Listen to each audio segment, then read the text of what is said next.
el contexto y la formación de una persona no solamente dependen de la familia. Stalin, desde el punto de vista familiar, es una persona cuyo origen es la esclavitud. La esclavitud en Rusia, de la cual formaba parte Georgia, se abole en 1869, es decir, 10 años antes del nacimiento de Stalin. Y la familia de Stalin eran esclavos, es decir, esclavos, siervos. Entonces es una familia muy humilde y nacen en un pequeño pueblo de una nacionalidad oprimida dentro del imperio zarista, que es Georgia, en el cual pues los más elementales derechos nacionales estaban prohibidos. Se ha dicho mucho y se ha escrito muchas estupideces acerca de la familia de Stalin y del propio origen del pueblo georgiano. El pueblo georgiano es caucásico, es decir, no hay nada en especial que lo diferencie de ningún otro pueblo. Y la religión georgiana es una religión cristiana, ortodoxa, exactamente igual que cualquier otra, que la rusa o la ucraniana o la griega. Lo que ocurre es que todas las, ya no solamente el derecho, lo que hoy se llama el derecho a decidir, sino el derecho a existir, era negado por el imperio zarista. Se ha escrito también que la personalidad de Stalin estuvo muy condicionada por el hecho de que su padre fuera alcohólico. El padre de Stalin no era alcohólico, lo cual no quita que con frecuencia mayor o menor pues llegara bebido a casa.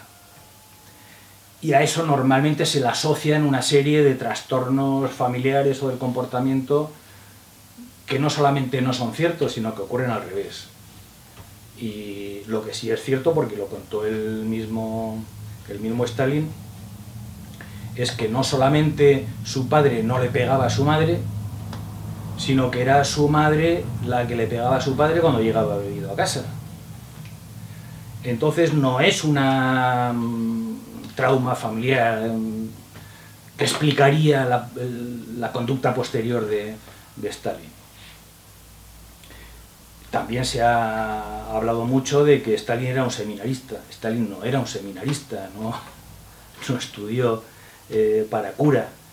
Lo que ocurre es que en aquella época no había una educación en georgiano para los georgianos. Y como una excepción, había un seminario en el cual los religiosos ortodoxos seleccionaban a una élite para incorporarlos a su propia jerarquía eclesiástica, como suelen hacer todas las confesiones religiosas. Entre todos esos que reclutaron, por ser los más capaces, los más inteligentes, los más despiertos, uno de ellos era Stalin. Entonces Stalin estudió dentro de un seminario, pero no estudió para cura.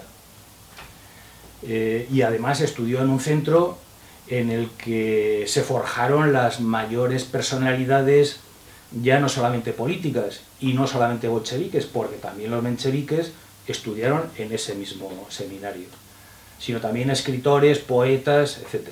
Era un centro intelectual, uno de los pocos centros intelectuales que al estar ligados a la Iglesia ortodoxa eran permitidos dentro de Georgia. Y es cierto, lógicamente, que la enseñanza en aquella época estaba muy censurada, muy reprimida por muchos motivos políticos, lógicamente, también por motivos nacionales. La persecución del idioma era absolutamente brutal y no permitían que la enseñanza se hiciera en el idioma materno. Y en aquella época hubo numerosas sublevaciones de tipo fundamentalmente nacional en las cuales Stalin participó, y ahí es donde comienza el despertar de su conciencia, digamos, política o de clase. Pero claro, es que no existe ese determinismo, es decir, el hecho de que una persona nazca en unas determinadas condiciones sean nacionales, sociales, religiosas, etcétera, no condiciona su posterior personalidad. Puede tener más o menos influencia, y de hecho la tuvo en el caso de Stalin como en el caso de tantas otras personas, pero no son elementos determinantes, y menos en el sentido de que la historiografía burguesa quiere llevarlo a ese terreno. Entonces la incorporación de Stalin al movimiento obrero en aquella época es muy precoz, y Stalin empieza ya a organizarse, a luchar dentro del propio seminario, tiene los primeros conflictos, le expulsan del seminario, de manera que no puede terminar sus estudios. Pero aunque no terminara sus estudios, no quiere decir que no estudiara. Stalin conocía, estudió, se sabe que estudió la biblioteca, y en sus primeros escritos demuestra que tenía un conocimiento no solamente de materias históricas, sociales y políticas, sino también de materias científicas. Sí, que había leído autores muy diversos que estaban dentro de la biblioteca de aquel seminario. Fue expulsado y tuvo que huir o refugiarse en el observatorio de Tiflis, en el cual estuvo trabajando durante un tiempo. Entonces Stalin es una persona que se incorpora al movimiento revolucionario con 18 años aproximadamente y no acaba nunca. Es decir, Stalin murió, se puede decir, con las botas puestas. Es decir, dedicó toda su vida a la causa de la clase obrera.